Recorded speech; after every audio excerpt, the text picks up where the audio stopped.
It's time to play ball. Welcome to the podcast with no limits.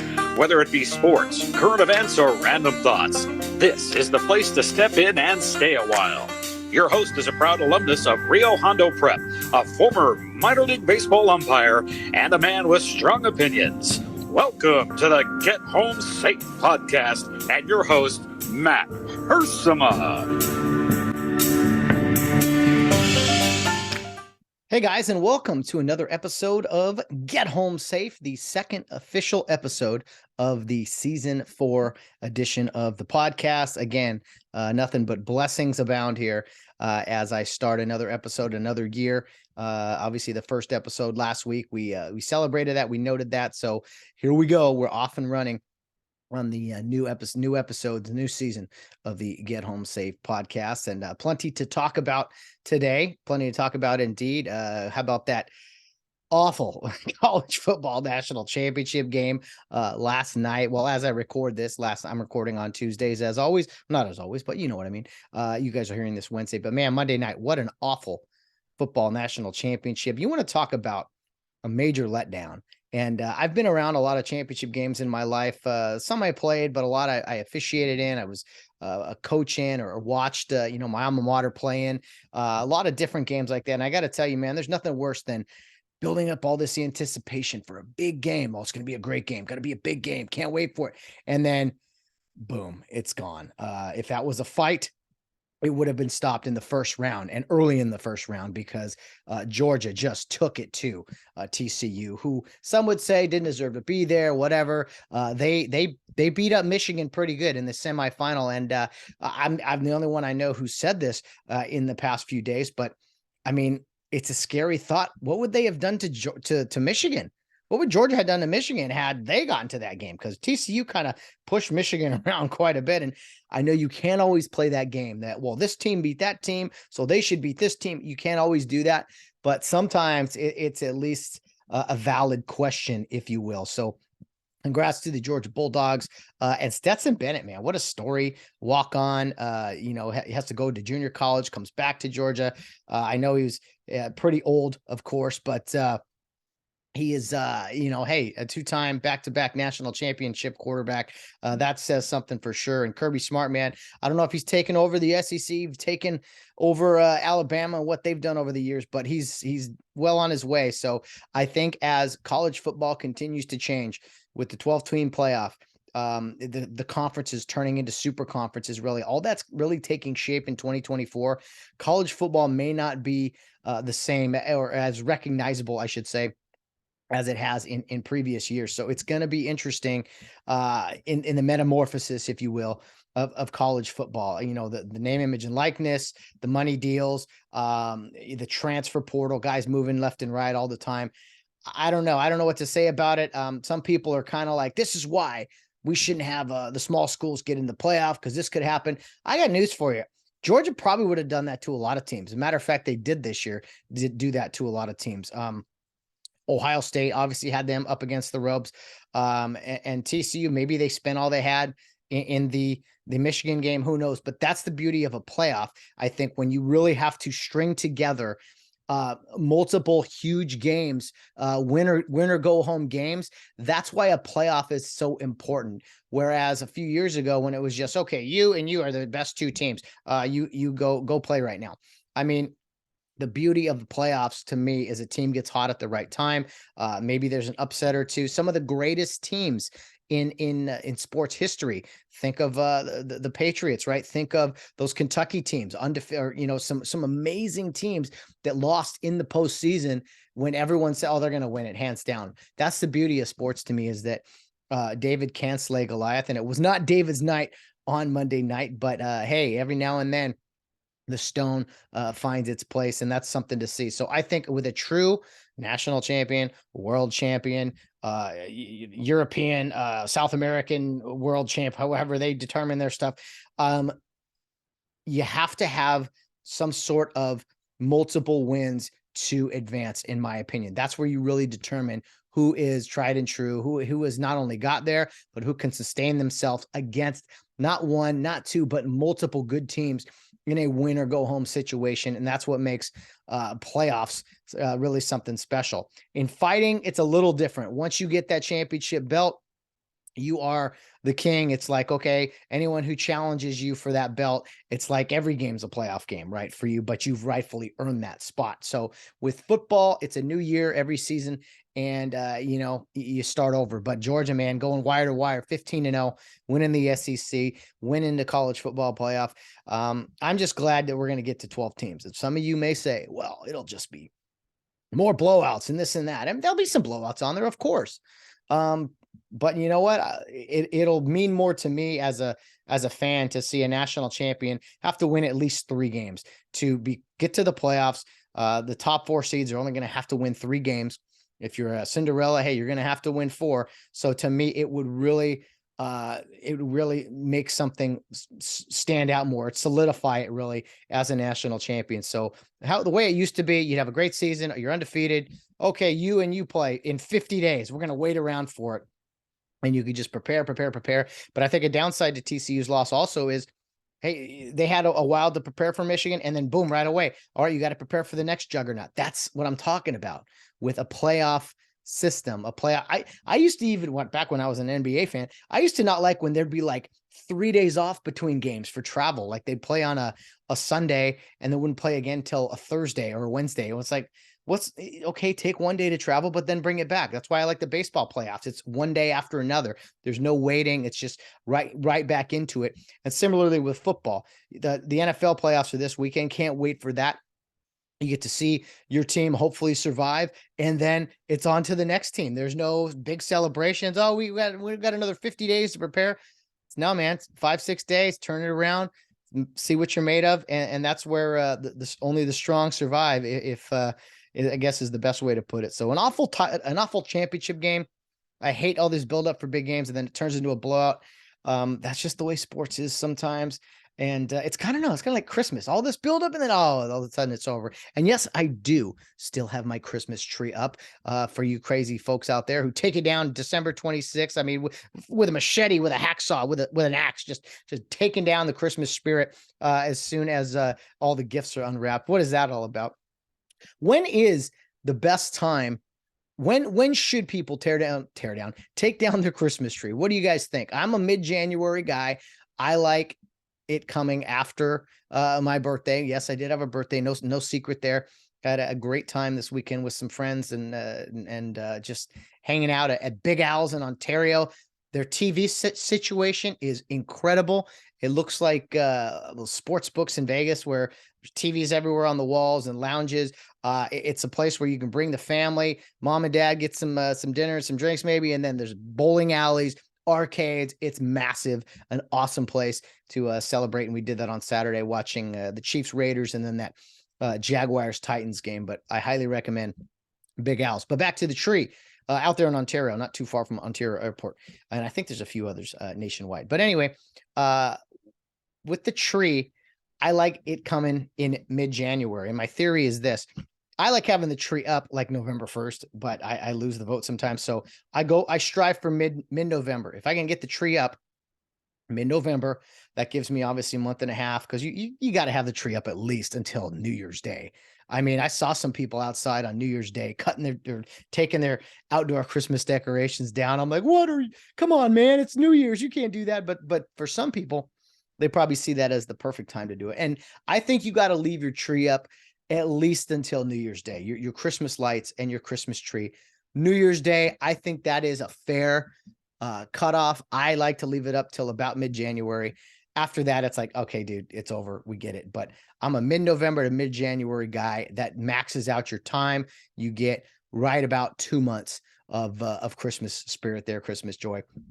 So that's the way I operate. It's not the way you need to. It's just a little insight into the way I manage everything. And because it's tough, you tear down those Christmas decorations, and it's just your house feels so empty, and you're just like, the only thing that can get you through it is the NFL playoffs, which do start this weekend. I'm wearing my beloved LA Rams sweatshirt here, since representing my 5-12 football team that did win the Super Bowl last year, but no big deal. Bad things come sometimes, and I'm really hoping that Sean McVay does not walk away. There's plenty of reports and talks that he's considering his future. And my thought is this: he won the Super Bowl last year, youngest coach to do it. He's been to 2 Super Bowls in 6 years, missed the playoffs twice in those 6 years. So plenty of winning seasons. I think had it in those 4 playoff runs, had a playoff win in all, but see, one they did not. Did they win? Let's see. I think they won a playoff game in all of their playoff appearances. So that's pretty, no, except for the first one against Atlanta in 2017.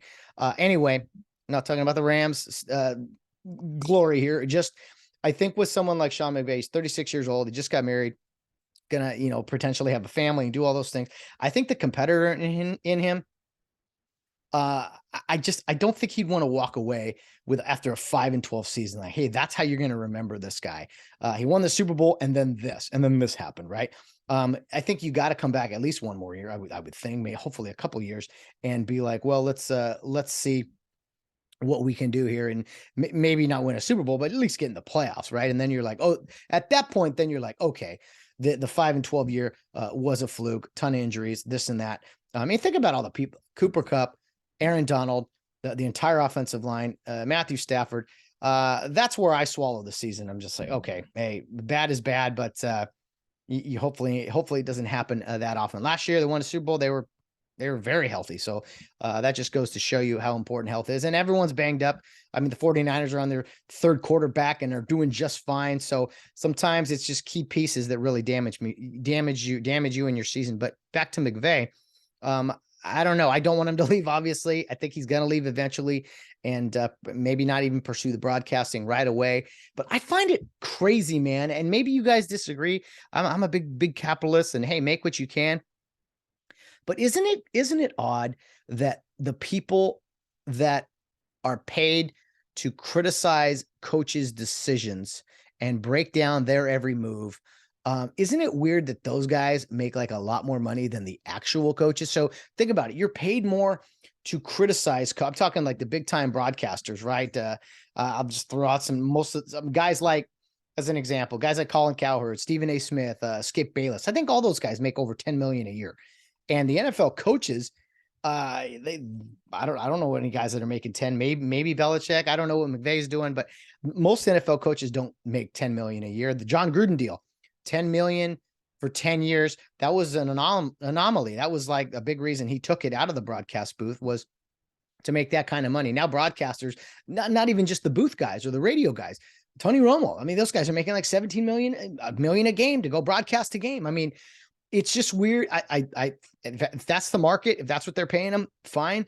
But it's just crazy to me that you get paid more to criticize someone who's doing a very, very difficult job, and spending sleepless nights, waking up at 4, going to bed at midnight, and just those guys are just. I mean, look at Cliff Kingsbury. He got fired on Monday, and I mean, his eyes just look awful. Like the guy never sleeps.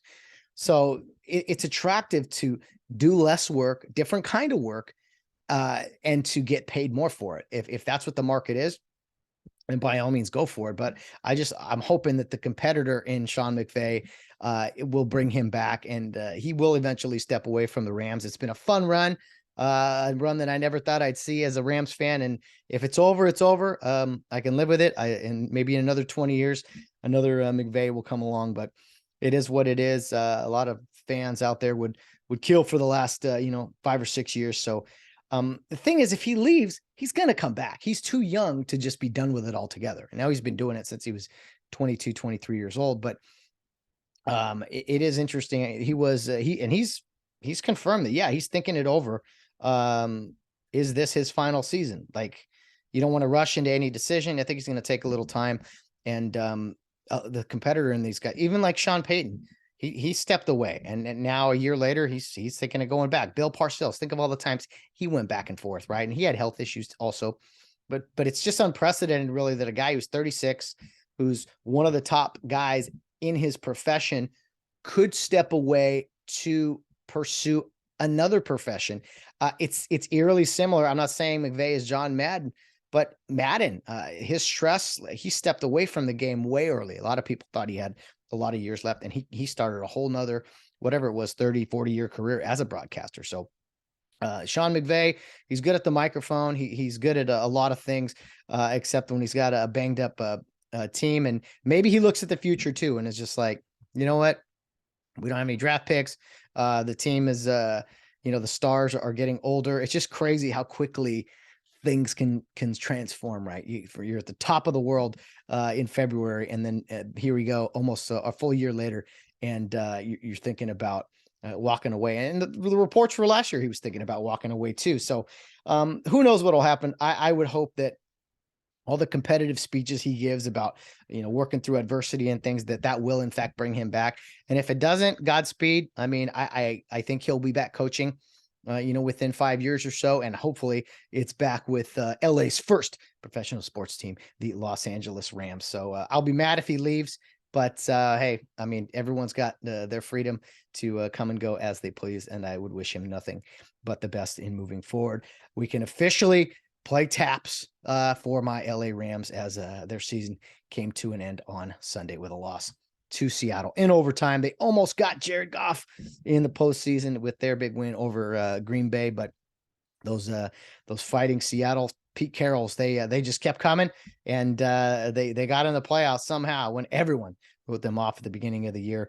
When how could they do anything without Russell Wilson? Well, they've done just fine, and they're up to a very tall task this weekend as they start the playoffs up in Santa Clara against the San Francisco 49ers, the number 2 seed in the NFC. And it's third time, obviously, they have played this year. The first game of the playoffs in the 1:00 afternoon on Saturday. I don't think Seattle has enough firepower. I think maybe they can keep it close if they can get some pressure on Purdy and shut down the run, because they're going to run this offense through McCaffrey for sure. If Seattle can maybe shut down the run and try to make Purdy beat them, maybe they can keep it close. But I do think San Francisco wins the game this weekend, as much as it kills me. I mean, I have to wait for the next 3 or 4 weeks for one of my 2 possible nightmares to occur. Either the San Francisco 49ers or the Dallas Cowboys win the Super Bowl. It would just be devastating. Here we are. The 2023 postseason is underway. And for those of you, because I have to educate some people out there, yes, the NFL playoffs are this weekend. 2 games Saturday, 3 games Sunday, and 1 on Monday night. Wild card weekend. 7 teams from each conference get in the NFL playoffs. There's an NFC and an AFC helping you out here. Some of you dads out there who don't know how this works. I don't know why you wouldn't, but number 1 overall seed in each conference gets a bye. So the Philadelphia Eagles and the Kansas City Chiefs are not playing this week. They get to rest and enter in the second round, aka the divisional round. So this weekend, our playoff matchups. I mentioned the number 2 seed, San Francisco 49ers hosting the Seattle Seahawks. I did hear every wild card matchup this year, all 6 of them, are rematches of games from the regular season. So that's a pretty cool fun fact. Tough to beat a team twice, really tough to beat a team 3 times in San Francisco's case, but I think they are up for the challenge indeed. On Saturday evening, the LA kinda Chargers are going to Jacksonville to play the Jacksonville Jaguars. These 2 teams are very similar, in my opinion. I'm going to go with the hometown SoCal kids, San Diego Chargers, LA Chargers, whatever they are, going to Jacksonville. 2 really good young quarterbacks, Trevor Lawrence and Justin Herbert, playing for the Chargers. Kind of a more experienced head coach with Jacksonville, I would think, who's been there before.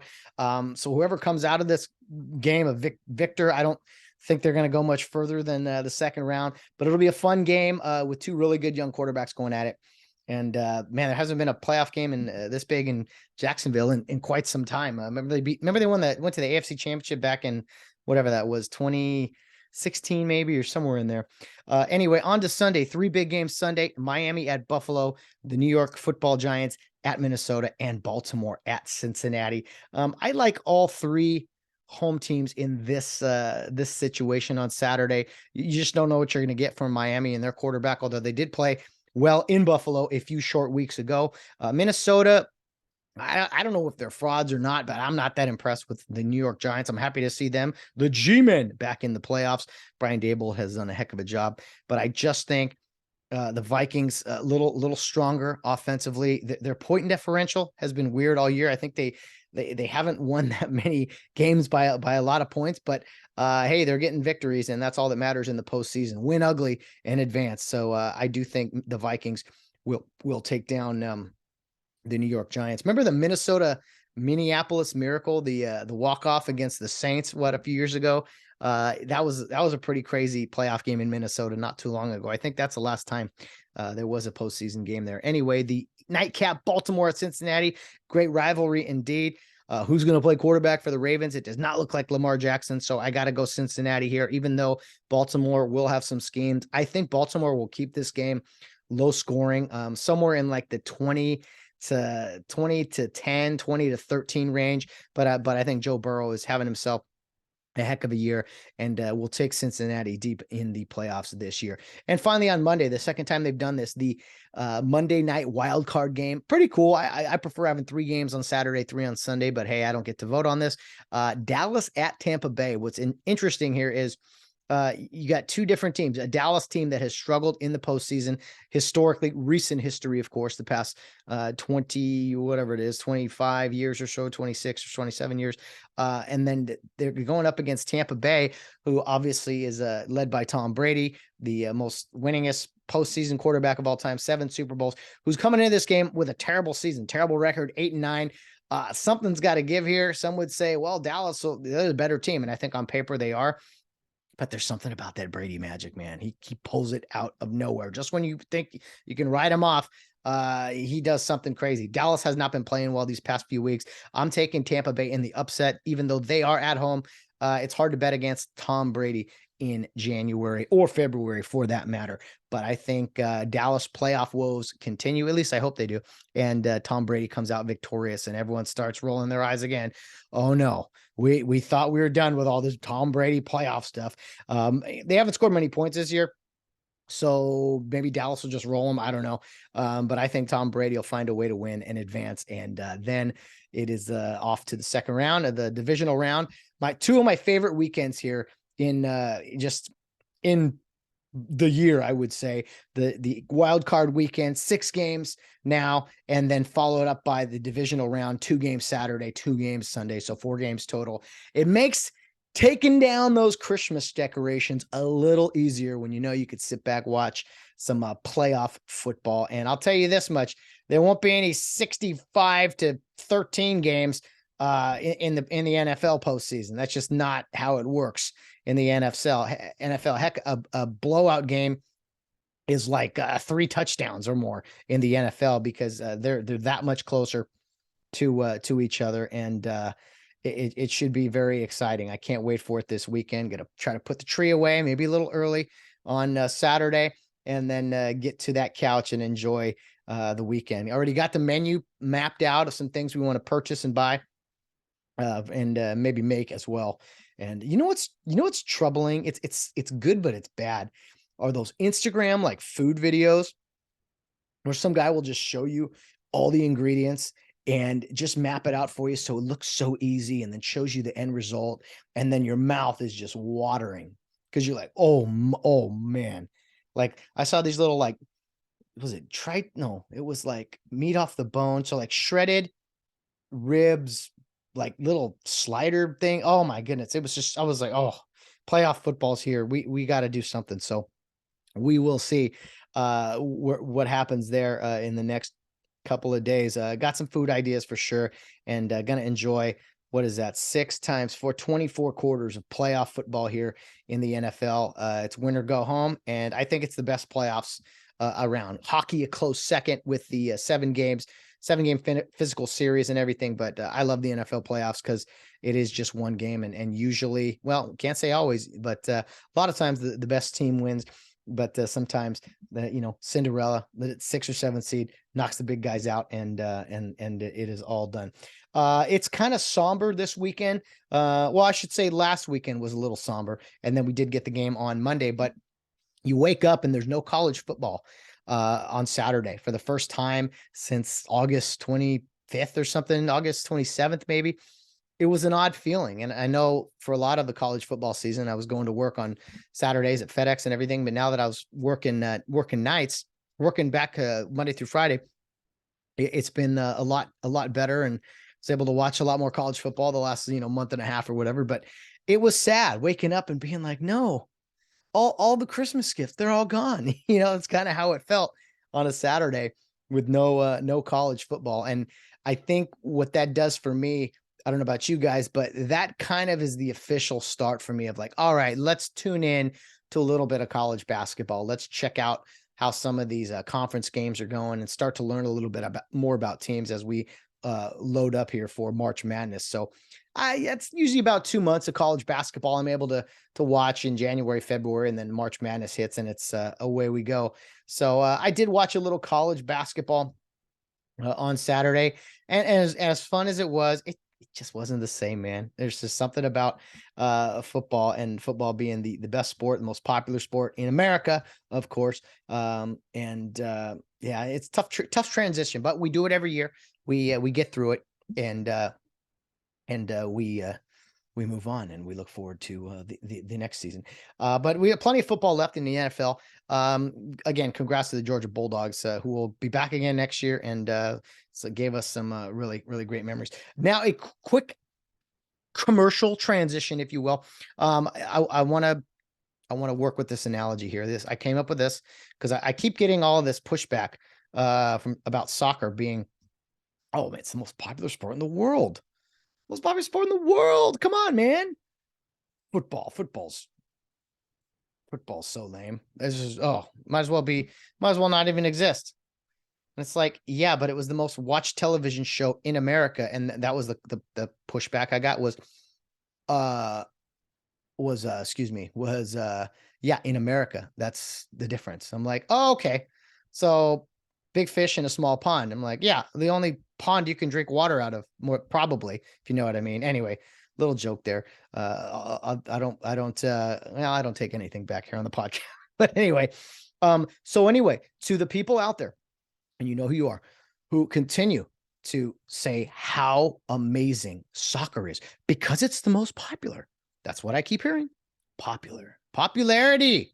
I was never popular, so that's why I kind of fight back against this stuff. Popular is what matters. I've already given you my thoughts on soccer and how it's, France. How could France be a top team in a sport? How could, terrorists liking the sport? I'm going to make it even more simple for you, Mr. Popular guy. There might be a few people, or I could just be talking to one person and he knows who he is. But if soccer's the most popular sport, it should be good, right? So I think with that logic, soccer friend, you should be the biggest Joe Biden president supporter around, because after all, he's the most popular president in American history with his 85 million votes. Therefore, he's the World Cup of presidents. And if you believe popularity is the most important thing, I want consistency. Let's be consistent here. Maybe football is the red hat in your life, and that needs to come off, and you need a Biden onesie or whatever. I don't know. I'm just throwing it out there. Soccer fan, you know who you are. Yes, you. One of the funniest things I've ever heard, it was years ago when Jim Rome, when he's sold out. A lot of these guys sold out. The guys that used to make fun of soccer, they sold out because it became like no, you have to like soccer now. What? Jim Rome said, the U.S. lost in the round of whatever it was, fourth round or second, wherever they stopped not having ties, they were eliminated. And he said, it's a tragic day for U.S. soccer fans. Both of you. I thought that was so funny.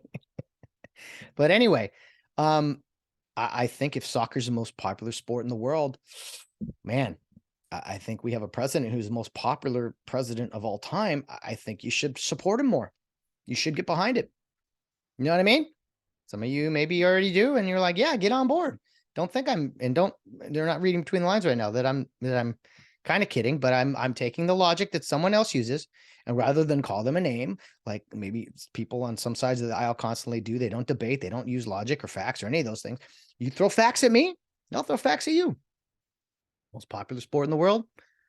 Well, we currently have the most popular president in the world, and or in the country, in American history. So, hey, be careful with that logic, man. That's all I'm saying. I prefer quality over quantity. My good man. Love you. You know who you are. I'm sure he'll be calling in real soon. Anyway, that's my soccer take for the week. I just can't let it go. I know it lives rent free in my head, which is weird because I hate paying rent and I barely make it every month. But hey, sure enough, it happens. So most popular game in the world. Well, that's very logical. Most popular ruler of all time. Maybe that's who we should be worshiping as well. I have a few things to say. Oh, you know what I saw a couple of weeks ago is the NHL outdoor game. I think it's right around New Year's Day. That thing is so cool to see. I think they played it at Fenway Park, and it was Pittsburgh at Boston. And even if you don't like hockey, like watching hockey outdoors, it's very cool. Very neat. And I don't know how they transformed it. They did the Ducks and Kings at Dodger Stadium, years back, and that just didn't quite have the same feel as, a game at Green Bay or games in these football stadiums. But to see it at Fenway Park, that was pretty cool to see. I definitely watched a lot of that over the course of the weekend. And what was that? I think it was last weekend, but whenever it was, that soccer outdoor game. We need more of that. What would be the equivalent? I know people love the Field of Dreams game in Iowa. I've seen, this was so cool, man. They've done this a few years in college basketball, playing that game outdoors in San Diego on an aircraft carrier. Nothing's more patriotic than that. Let's go hit the decks. You know what I mean? Football, I don't know what you could do. Maybe play. People have talked about playing it in a Friday Night Lights high school football stadium. I guess that'd be cool. I don't know what you could do with college or pro football. Like some people have said, play an NBA game at Rucker Park, but we don't need NBA stuff. Anyway, it's cool when they play these sports in another like venue. The baseball also did like a Little League World Series game in Williamsport. That was pretty neat. So kudos to the NHL, who's been playing that outdoor game for quite some time. Really cool to see outdoor hockey as it, I guess, was invented or whatever. Now going to a rather serious point here, just question, because, you're not allowed to make theories, right? They're called conspiracy theories if you say something out loud or whatever. So I'm just going to throw this out there. DeMar Hamlin is doing great, which is awesome to see. Happy to see him up and tweeting and making a speedy recovery. But I just want to ask you guys who, again, everyone can have their own opinion. You can inject yourself with whatever you want to inject yourself with. Well, at least to some extent, we do have some laws, but for now, but my question is, how many, like just a ballpark, is it 100? Is it 1,000? Is it 1,000,000? How many young athletes need to die, or young 21, 23-year-old, how many young dudes, young girls, even athletes, usually around college age, how many of them need to drop and have some heart-related issue or condition? A lot of them have died. Just today, a 21-year-old on the Air Force football team, an offensive lineman, he just dropped and died. Earlier in the week, there was a college basketball player. He dropped and died. And maybe you guys aren't seeing this stuff, but maybe let's start looking this up, since, I don't know how good the media is about posting things out there that they don't want to get out there, but there's been quite a few young athletes who are dropping and dying, heart-related issues. Now, I am not saying any specific reason why, but the fact that we're not asking the reason why, like, why is this happening now versus maybe in years prior? There's something going on. And if you refuse to ask that question or censor people who are asking that question, there's something seriously wrong with you if you're not trying to get to the bottom as to why some of these things are happening. I'm just throwing it out there. I'm not a conspiracy theorist. I told you I'm a conspiracy realist, and pretty soon that term will will be flowing, I'm sure, because a lot of these conspiracy theories, everything, how do I say this? Not everything. Many of the things that were censored the past 2 years, we'll say, uh, have like come true. All of the scientists who were censored for saying, be skeptical of the shot, or hey, masks don't work. All of those guys who were censored, they've been proven truthful. And what you don't get from people who were wrong is apologies, or hey, we should have listened to these people. You don't get any of that. That just kind of goes away. If you lie about something, you're not held accountable. You just gone away. I saw Jason Whitlock, who I love, went off on this stuff earlier in the week. Clay Travis, same thing. He pointed out some great things on his Twitter account. Be sure to check him out and some of the things he's been saying. He tries to back things up with, facts and data. And Whitlock, calling a lot of these commentators in the sports world, hypocrites and cowards for lecturing everybody on making medical decisions for themselves, and not falling in line like everyone else did. But now that there's some athletes dying, dropping dead, just dropping and thankfully surviving, no one's asking the question, hey, could this be because, and I'm not even going to say it because I don't want to throw it out there, but you know what I'm trying to say. Is this because of something, or no, you can't do that. Don't you dare do that. You can be lectured on why you were selfish and not taking a certain medical examination, we'll say. But if you bring up possible repercussions for those things, oh, no, you can't do that. You see it, it's a one-way street. I already talked about this last week and how the river flows, and you will get in line. You will not row upstream. You will not do it. Start asking questions, start looking up things for yourself. And I know it's hard because Google censors, YouTube censors, all these things, but start looking up young athletes who have died in the past just a year, past few months. A matter of fact, we got a little time. Let's do that right now. But yeah, let's see, Air Force Academy. This is right here. Heavy hearts. We share the loss of a cadet, Hunter Brown, who died Monday after suffering a medical emergency while on his way to class. So apparently just walking to class and dropped dead. Healthy 21-year-old football player. Weird.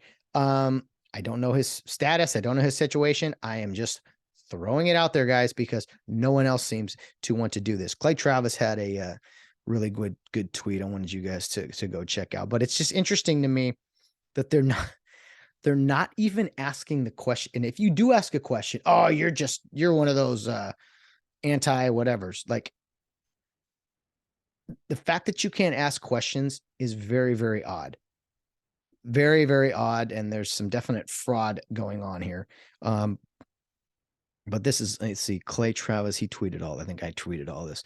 He said, it's becoming increasingly clear we have a significant number of young, healthy athletes dying suddenly at abnormal rates. When will Dr. Fauci allow us to start asking questions? When will all the sports media who said it wasn't safe to play sports because of COVID ask questions? I think that's a very valid question. Wherever you stand on things, and heck, if you were lied to, hey, it's okay. It's okay. We all make mistakes.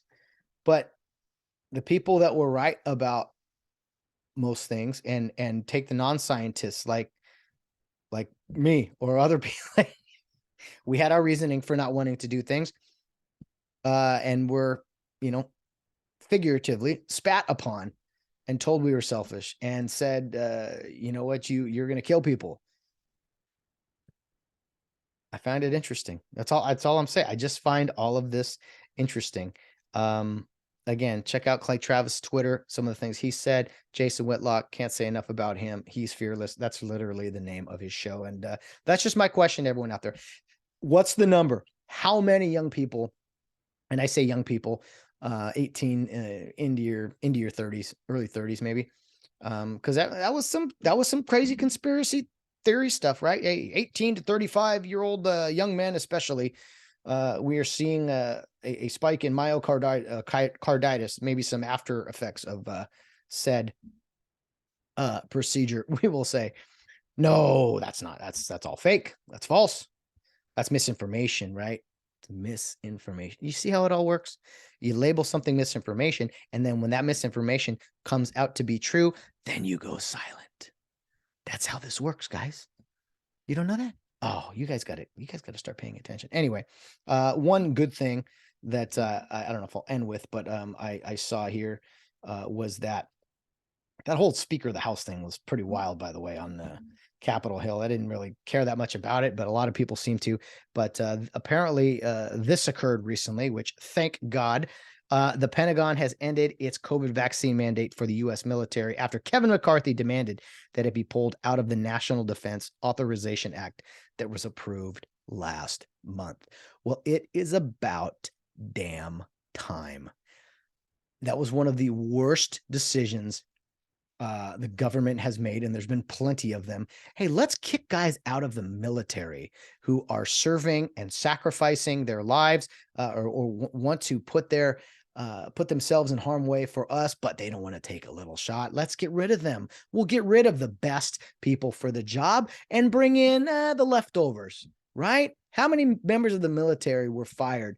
I think they deserve back pay. And that goes for law enforcement, for all these jobs, especially those in the first responding and law enforcement and military who were lied to about this was needed for them when, we care about your health. You never gave a damn about their health. You wanted a weaker military. You wanted weaker law enforcement. And you saw this as a way to do it. And you portrayed it as a way that it was, that was your big Trojan horse, was to, this is about safety. What did I tell you guys? Not just during the pandemic, but in officiating, in anything. If you use the S word, safety, this is for safety. Drop everything you're doing. Safety is the magic word. It's much like when your girlfriend or wife says the word fine. I mean, that should be like a red alert. What? No. Oh no, that's the F word. People say the F word. No, the F word in a relationship is fine, by the way. If you say that, drop what you're doing and ask for forgiveness, gentlemen, or start cleaning, or I don't know, just start doing something that will make the relationship better. Fine is the F word in a relationship. That should set off all kinds of alarms and buzzers. At least I know I'm 38 now. I'm learning these things late in my life. As you know, trial by fire, if you will. But what was the word I said? Oh, safety. Yes. Safety is like, thus saith the Lord to some people. Dennis Prager says stuff like that all the time, which is why I love listening to him. But safety, the God of safety. How about common sense and fair play and firm, where do you go for wisdom, man? And I know I'm all over the place now as I wrap this thing up here, but you got it. Common sense is not so common anymore, and it's crazy. And people worship the mask, they worship the vax, they worship safety. Do you guys remember that line in The Sandlot, where the mom, Scotty's in his room playing with his toys or whatever, and his mom's just like, I want you to get out this summer, make some friends. She's like, get dirty, scrape your knees, get into trouble. Only a little, but get into trouble. And it's like, yeah, sometimes safety isn't always the answer. Sometimes it's good to scrape your knees. Sometimes it's good to hit your head on something and learn a lesson or two. Like I'm still hurting myself daily at work. And it's just like, should have known better. Well, I don't sit there and be like, oh, what? How come no one told me that this was going to hurt or be dangerous? No. An abundance of caution. That's another one. I'm throwing out all kinds of terms of things I hear, but one final story. I want you guys, I'm again putting it on you guys to check this out, because I want you guys a little accountability to the audience out there. I want you guys to look up the story of Jennifer Say. Last name is S-E-Y. She was a former, business executive, used to work for Levi's, and she just recently wrote a book. I've heard her on a few different podcasts talking about her story, but her story is phenomenal. It's try to read a brief synopsis of her story, if you will. Basically, she worked for Levi Strauss. She was in the running to potentially be one of their CEOs, a very left-wing woman position on a lot of different things. But her crime was basically saying 2 years ago, hey, we need to get kids back in schools. And she tweeted stuff like that. She was instantly attacked by the left. The left does eat their own a lot of times. And they called her every name in the book. They called her racist, even though she has 2 black children. They just came out. They called her a right wing QAnon support. They called her all of these things. And it was eye-opening to her as to how perhaps some of her morals and values that she has been carrying her whole life, if 1 or 2 things has been a lie, maybe it's all been a lie. So she is re-examining a lot of her belief systems and just kind of the ridiculousness that is our daily life sometimes, and the decisions that we make and things we go through. Her book is called Levi's Unbuttoned. Rather clever title. It's The Woke Mob Took My Job, but Gave Me My Voice. I heard her story. I may get her book as well, but if you don't have time to read the book, please check it out. I heard her interviewed by Prager, and I thought I had to share that with you guys because I know I have a lot of audience out there who are pretty conservative, but there's a lot of people too who maybe moderates, lean left or whatever. And I do think that there's different levels to our belief systems. Okay, there's conservative, there's moderate right, moderate left, whatever. There's liberal, there's left, and then there's woke. And I think the leftism, the leftist wokeism, I think that is a far cry from people that are moderate left or would be considered liberal. I may not be saying it all the best way, but I do know that there's only kind of one side of the aisle really that was trying to limit free speech, trying to limit our walk of life and the way in which we're able to do things, and people censoring and people taking jobs away. There's just kind of, it always seems to come from one side. Whereas I would say most people on the right side of the aisle, they're all for liberty. Leave me alone. Let me do my thing. And, God and country, be good to others, all those nice things. Anyway, I've rambled enough. Please check out Jennifer Lee's story. It was pretty awesome. Look it up, give it a Google, as they say. And really, really, really interesting. She was a former, gymnast. So she played in sports, was on the 1986 U.S.